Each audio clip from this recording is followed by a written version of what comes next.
बेटी बोझ है। कविता अपने माता पिता की बहुत लाडली थी।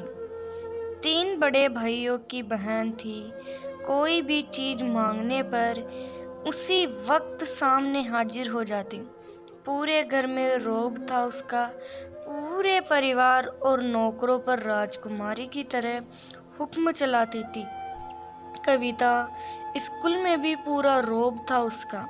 बड़े घर की लाडली जो थी वह ऐसे ही उसने कॉलेज में दाखिला लिया।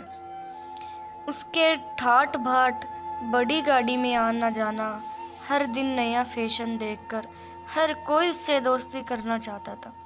थोड़े ही दिनों में उसके बहुत से दोस्त बन गए। पूरे कॉलेज में उसकी अपनी ही एक पहचान थी। इन दिनों उसके घर एक रिश्ता आया। खानदानी लोग थे और पापा की पुरानी जान पहचान थी उनके साथ। कविता के साथ कोई ज़बरदस्ती नहीं थी, पर कविता ने फिर भी हाँ कर दी, क्योंकि वह अपने परिवार से बहुत प्यार करती थी। वह जानती थी कि वह लोग उसका अच्छा ही सोचेंगे। लड़के का नाम राज था। राज काफ़ी पढ़ा लिखा और समझदार लड़का था। ससुराल वाले भी बहुत अच्छे थे। ससुराल में कविता की जगह वैसी ही थी जैसी कि मायके में। कोई भी कार्य कविता की सलाह के बिना नहीं होता था। सबकी लाडली बहू बन गई थी वह। फिर उसके घर एक बेटे का जन्म हुआ। राहुल कविता को जान से प्यारा था। पोता पाकर ससुराल वाले तो फूले नहीं समाते थे। कविता कभी कभी सोचती थी कि उसकी किस्मत कितनी अच्छी है। उसका हर अपना उसे कितना प्यार करता है। चाहे जीवन में कैसा भी समय आए, मेरे अपने हमेशा मेरे पास साथ है।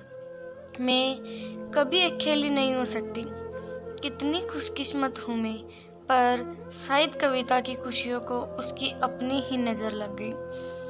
एक दिन वह मायके जाने की जिद कर बैठी। राज को बहुत काम था, लेकिन वह फिर भी उसे ले गया। रास्ते में उनकी गाड़ी अन्य गाड़ी से टकरा गई। कविता, राज और राहुल बहुत ही बुरी तरह से जख्मी हो गए।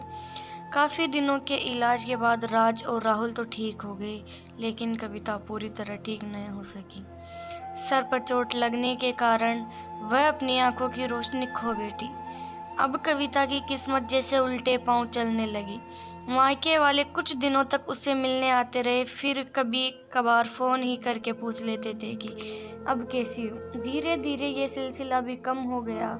ससुराल वालों की सहानुभूति भी कम होने लगी। घर में भी पास बैठने के लिए कहती थी, जवाब मिलता था बहुत काम है, अब तुम भी हाथ नहीं बटा सकती। कृपया चैनल को सब्सक्राइब करें और वीडियो को लाइक करना ना भूलें। Thank you.